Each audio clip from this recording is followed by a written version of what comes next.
as said before, we are now ready for a panel discussion in which we will examine which procedures, which initiatives chief HR officers and their HR departments should handle in order to face issues like organization, society, digital, and of course COVID-19 related issues.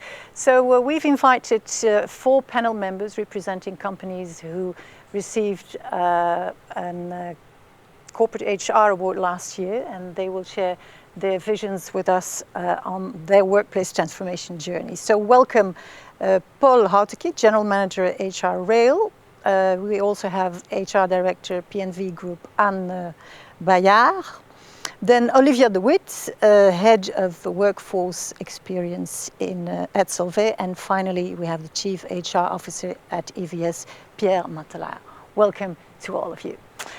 So first of all, I would like to state the ideal new workplace model should be composed of 4 elements. You should say if you agree or not agree. Are these elements the work itself, who does it, how it is done, and where? Do you agree or disagree?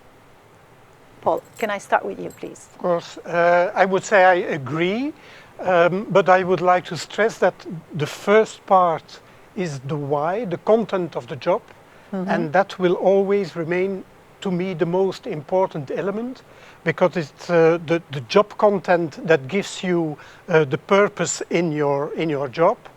And of course, with the COVID-19, the boundaries between who does what where has been blurred, and well, 3 times to 4 times more people worked from home.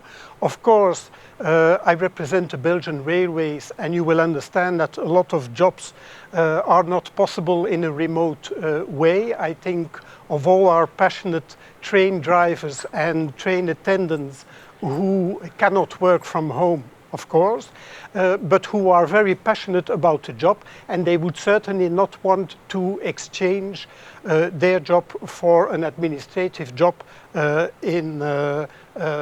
they can do from home. Okay.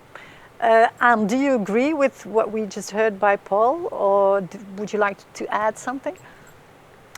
Well, I think, it's a kind of ecosystem. I think lots of discussions are going today on where we do work. Should we work 100% from home? Has it advantages to come back to the office?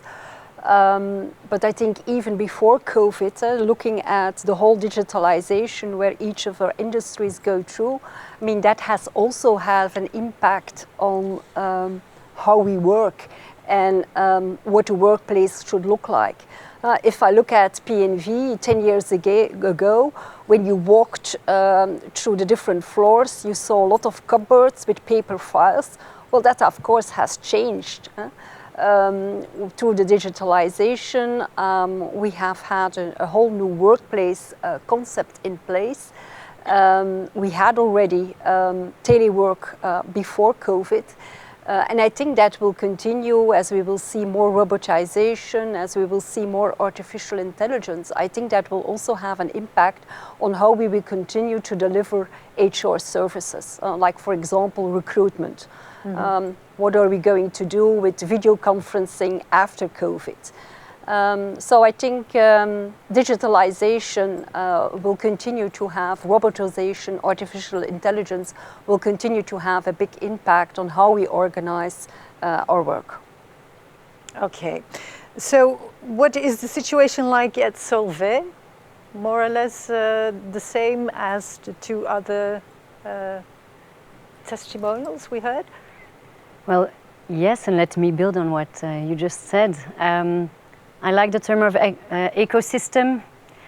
I like the term of the why. Why do we do this? I think what will be key and what the challenge I see at Solvay will be to make sure that our colleagues understand where we go to, why, what are the jobs of tomorrow, what are the skills we need, but what it means for them. And what I mean to understand, it's not just understanding. I have an engineering company, they all understand fantastically well what we talk about, but what I mean is to touch their guts, their hearts, to understand what it means for them, how we can engage them in rethinking the daily habits. And I think that part on the how, on that human part, will be key to succeed.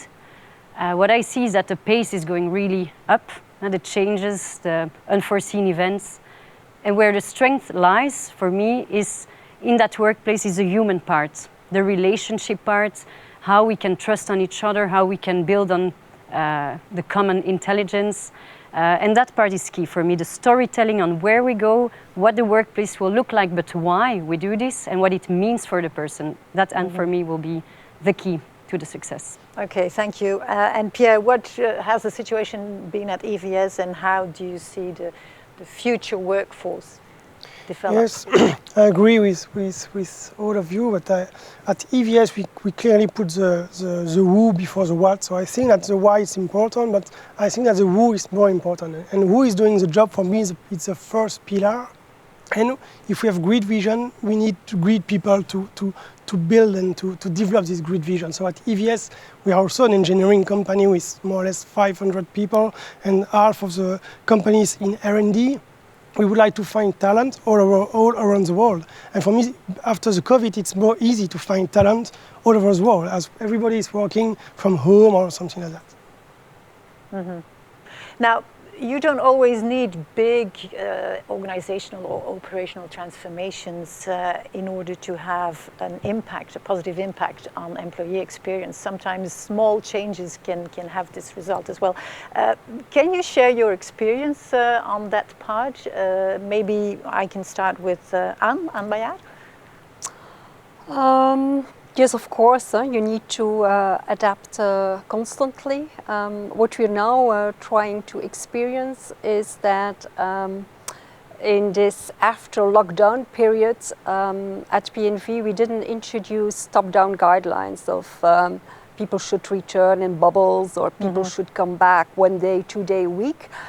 We see this as an experience in our culture program, and we asked, in fact, teams to go in dialogue and discuss what makes sense to continue to do at work at home and what should be done, what makes sense, why coming back to the workplace. And I find this a very interesting experience to see.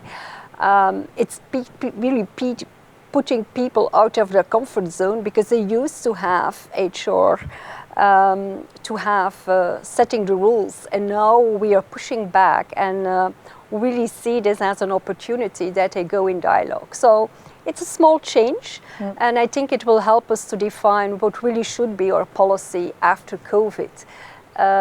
So this is a small change we're trying to take the opportunity from. Do you have a similar story at Solvay, Olivia, about small changes that can really have an impact, a positive impact on employee experiences, rather than the really big stuff? Yes, absolutely. The thing I think of in first instance are the manager kits that we put in place during the COVID period to make sure that managers would apply different ways of dialoguing with their teams remotely when announcing difficult decisions like furlough or addressing the sanitary conditions and on site and so on. We wanted to make sure that the remote part didn't put any further distance even in the relationship. So we put in place some manager kits to guide the dialogues, to make them as authentic as possible, to, as Anne said, stretch that comfort zone and to rethink the way you communicate together. So that's a little change, but it's bringing, I think, a huge step forward in the daily experiences of our employees, having an authentic manager, thoughtful, and taking the time to discuss the difficult parts of it. Paul, did you at your company, HR Rail, stretch the comfort zone of your employees as well with the necessary result? Yes, we did, because we had 30% of our people working at home before COVID, and we changed it to 90%. So that means that a lot of people who never even worked at home had now to work at home, and we had to provide them the necessary materials, the necessary software, and also we had, just like Solvay did, make kits for the managers who have to learn how to cope with these workforce at distance.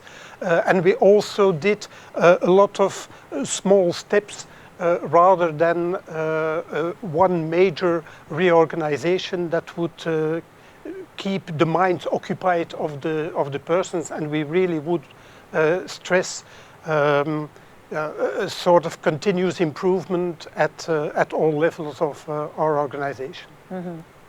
Now let's focus on the new workplace that is often linked to a digital, technological transformation. Do you believe, Pierre, that the company of tomorrow, the workforce of tomorrow will be a digital one, or do you need other elements at EVS, for instance? No, I don't think so. Like, yes. Sorry. No, I don't think so. I think that for the professional life, but also for the personal life, we need social discussion. So I think you go to the bar, you go to the restaurant, you also go to the cinema, because human would like to have human interaction. So at EVS, for sure, we will keep a lot of interaction. And in your building, it's also a workplace.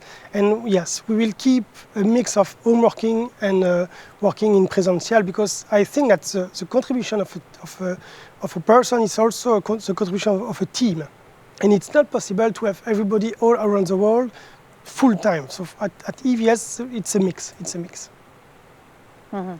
I don't know, Caroline, if you want to interfere or add something or put more spice on some topics, just go ahead. I'd like to go back to one thing, Olivia, that you mentioned earlier around, moving forward, putting more heart, in what we do. Do you have anything to share with us on how to do this? Because it's really something which is not a tangible action as such. Mm-hmm. Yes, thank you for the question. What I think of is clearly to try to touch the person close to the daily reality of that person, daily experience of that person. So when we talk about the leadership program, or when we talk about reskilling, I want to make sure that we manage to connect, and I think that's a core role of HR, to manage to connect that program and that ambition to the engagement of the person following it. Meaning, when I think of having training programs like an event, disconnected from reality, we need to have a follow-up with coaching, having our people really looking at daily habits, learning to unlearn, and that's a difficult one, learning to relearn and getting what it means for them, understanding and putting words on the stretch zone for themselves, and making it easier to discuss about that, because it's kind of a taboo still to say, and maybe it's the engineering environment, but to say when you don't know something or when you're not fully at ease about something, and daring to speak out with authenticity, those kind of feelings really will help people to progress quicker, I believe. And so we need to invite them to that path. That's one idea to get to your question. I would like to come back on the idea of digitalization, digital transformation. What about HR Rail? Paul, do you have the impression that the future workforce at your company will be more digitalized, or do you need other elements, human elements, societal elements? It will certainly be more digitalized. That's really quite evident. Already before COVID, we were systematically reviewing our processes in our project Boost My Process to continuously improve. Already then we found that the digitalization had to be pushed further down all levels of the organization. What we are experiencing now is only has only proven even more the need to do that. But at the same time, we did a survey with all the people working at home, and they said we like it, we have a bigger autonomy than we did, we found that there is more trust, but we also fear that we are losing contact with all the parts of the organization. We still have contacts, but if you do not really mind, it's only contact that is work driven, and you lose the overview of what are my colleagues doing. And so there we have put in place virtual cafes, virtual meet and greet, in order to exchange what lived in other parts of the organization. Mm-hmm. Do you have the same feeling at PNV Group, that you lose contact with each other and what colleagues are doing? Do you need more of these virtual cafes that Paul was mentioned? And what's your opinion on the digitalization within PNV Group?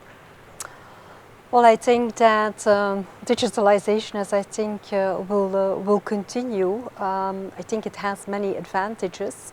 And you can do, I think, during the lockdown, we learned that even we can do more virtually than we originally thought we could do before. As I mentioned, we had already homeworking 2 days a week before COVID, but from one day another we went to 100% teleworking.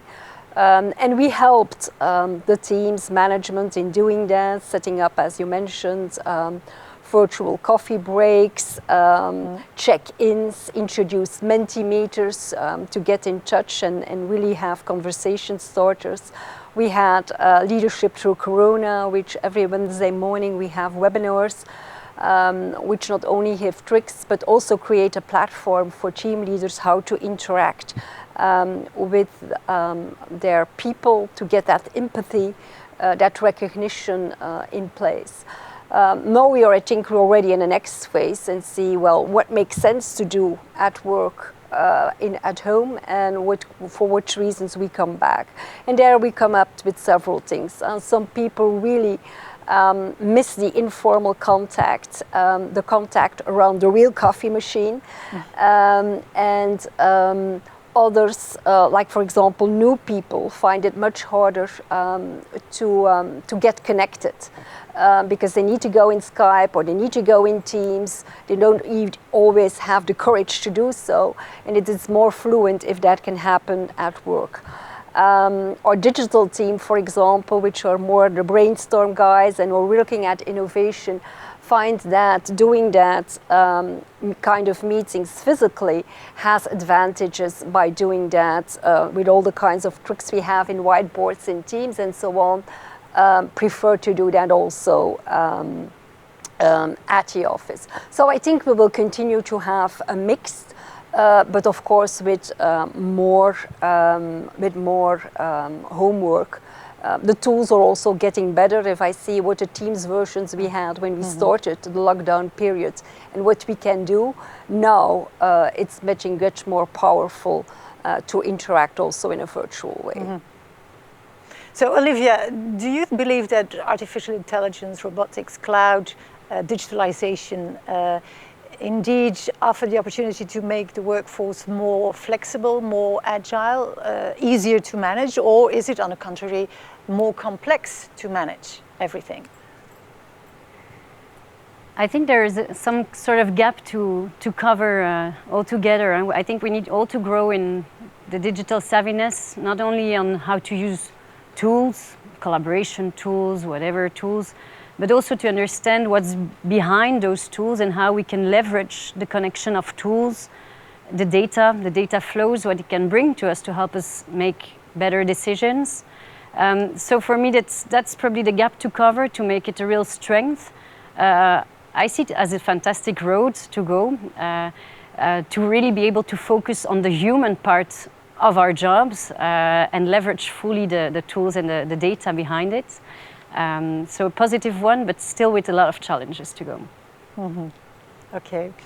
I see Caroline smiling, and I have the feeling that she would like to add something, or maybe add some questions to someone? One thing which crossed my mind were I am interested in your insight. Don't you think that we, in some ways, are talking a little bit too much right now around what could be the way of working, when it touched to home working, versus making just a decision on this at the company level and then focus on things which maybe are more important for the future of our organizations and also for what our people, our employees have on their mind. Okay. So that was your remark. No, that was more a question. What are your perspective? What's your insight on this? Because I feel this home working topic is still very much in the center, in the heart, in general, not only here. And should it be that way versus putting that behind because we put everything in place and then we move forward with other things? Any reactions to this? Yeah. Who wants to react? Everyone. Yes. Everyone wants to go. I fully agree with what you're saying, Caroline. I think that our HR roadmap hasn't changed, and for us it's certainly working especially on our culture program, leadership and employability. For example, employability is really something which is every day on my mind. And I agree. I mean, for the discussions going on working from home versus working in the office is it's something we need to get through. But I'm more concerned about making sure that everyone remains future-proof in the coming years. So I agree, and that's why I'm very happy that discussion has moved from my table to the teams itself, that they can discuss what makes sense, and then we will align our policies on that, so that from an HR perspective, we can focus on how we can make sure that leadership steps up in making sure we get our values through, which are around not only on the human side, like recognition or trust, but also on the more hard ones, how we get more efficient, how can we more cost awareness in the company. So I fully agree.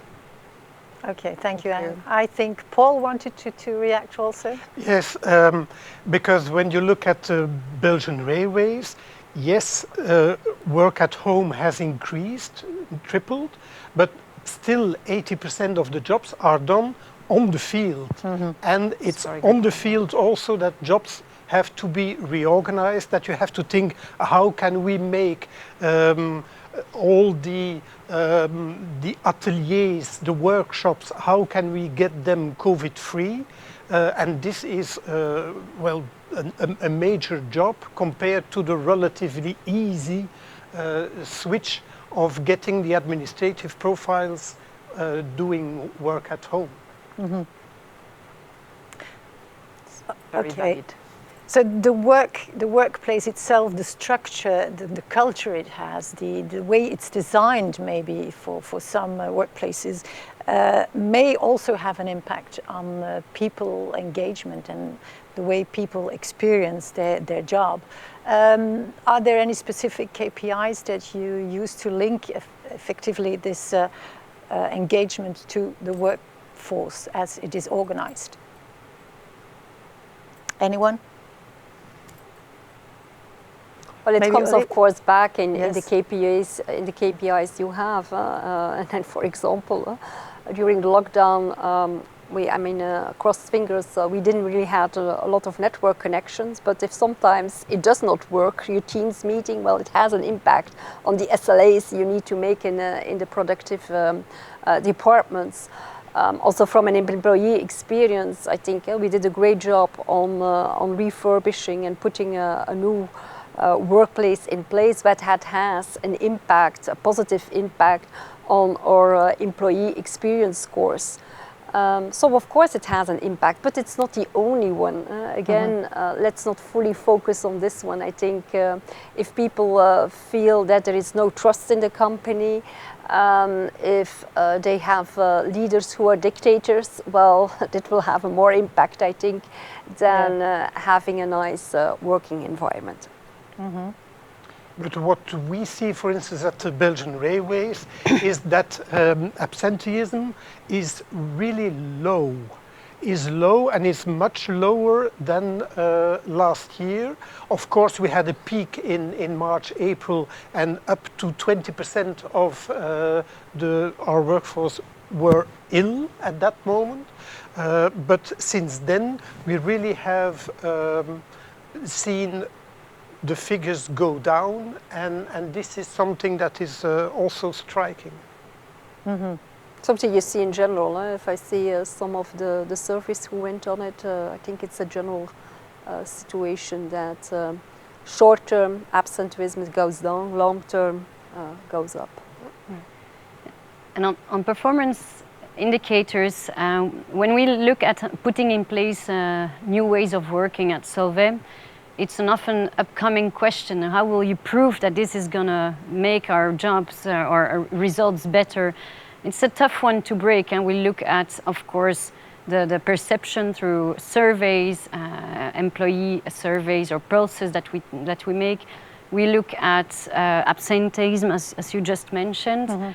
We look at the quality, the physical performance indicators of the place to make sure that for those elements the well-being is respected.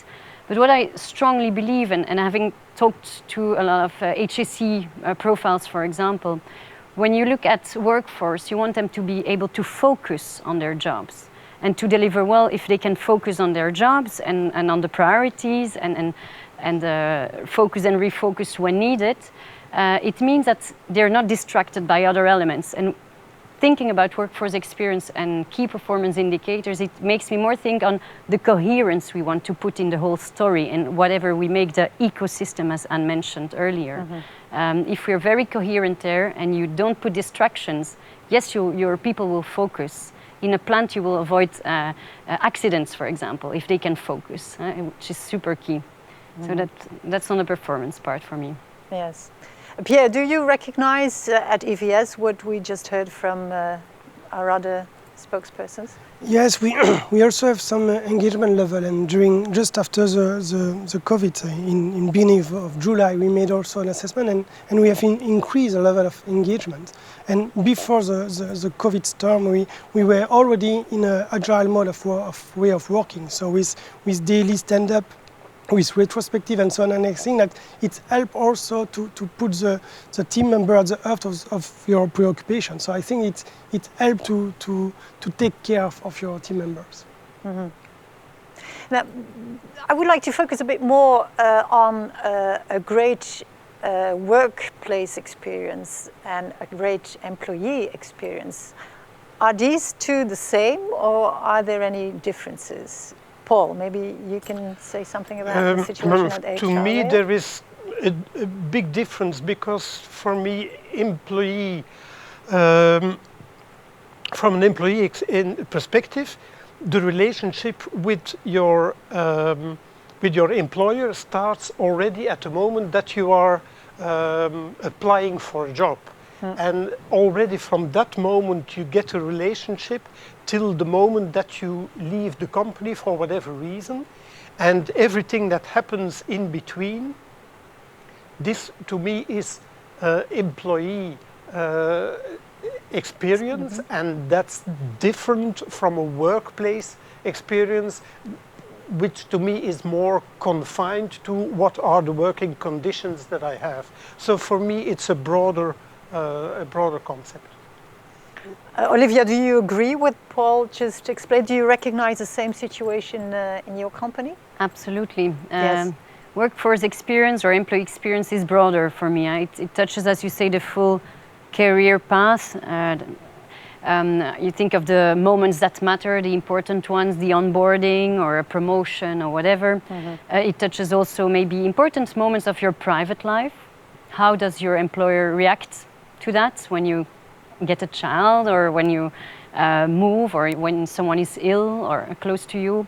That's really important. For me, the workplace experience, it's more a bit like the interface with the physical environment, if I take the physical workplace at least. So I think the experience goes through all the interfaces that we could have, but the main ones, again, for me, would be the people, how the people react around you, how they behave, how they communicate, how they welcome you. You could have a fantastic, great set of walls around you, well decorated, well branded, but if you're not warmly welcomed by people, won't work. So again, we get back to the ecosystem as mentioned. Yeah. I believe we will all agree on what you just said.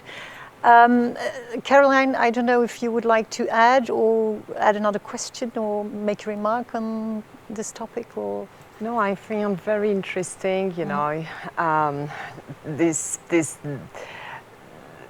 definition or way of you know, talking around employee experience, because obviously based on what we are going through, this employee experience is also something new in some ways for the employee. Maybe what I would like to ask, it could be a broad question, but you can try to answer in a very short way.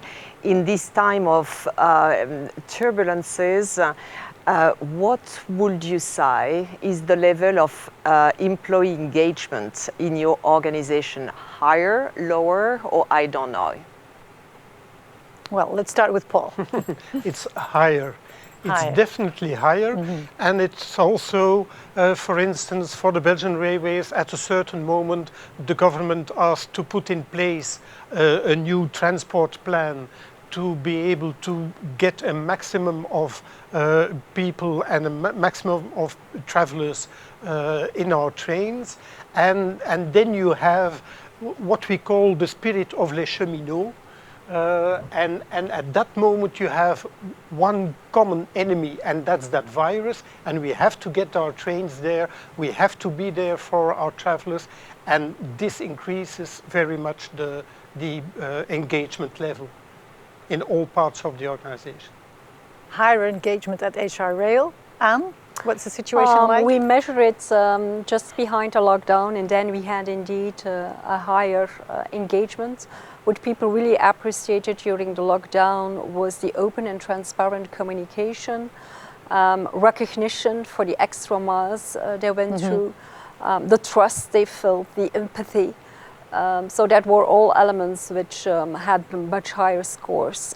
We're now doing again a measurement, so end of October I will know how they look at this period of time, which I think has again other elements playing, because we are now already in a relance, so with other challenges. So we will see how the people will react on that. And what's the situation like at Solvay, Olivia? More engagement, higher engagement? And a typical Belgian answer, but it depends a bit on the context. We have a company spread over many countries. Depending on the peaks of the crisis, we have a different type of level of engagement and different challenges ahead of us. And at EVS, Pierre? Yes, at EVS is clearly higher because we are a customer intimacy company. It means that we take care of your employee and your employee take care of your customer. And we have two typical customers. We have the live event, like football match and so on, and everything was stuck. And we have all the news, and the news was very overloaded by all the work. So for us, it's very higher, and everybody is fighting all together. Okay, then I have one final question for the four of you. Just give me one word. What is the key challenge for the coming years in your respective companies? Yes, Paul. One word. That's a challenge, right? Yes. Autonomy. Autonomy, okay, at HR Rail. What about BNV Group? Employability. Employability, okay. Solvay, Olivia? Get on the train of acceleration. That's more than one word. Acceleration. Okay. And then finally, EVS? Trust. Biggest challenge? Trust. Trust. I think it comes down a bit on what you explained in your interview, Caroline. Okay, thank you very much, the four of you, for your contribution to this panel discussion. Thank you, Caroline, Thank you. for assisting me.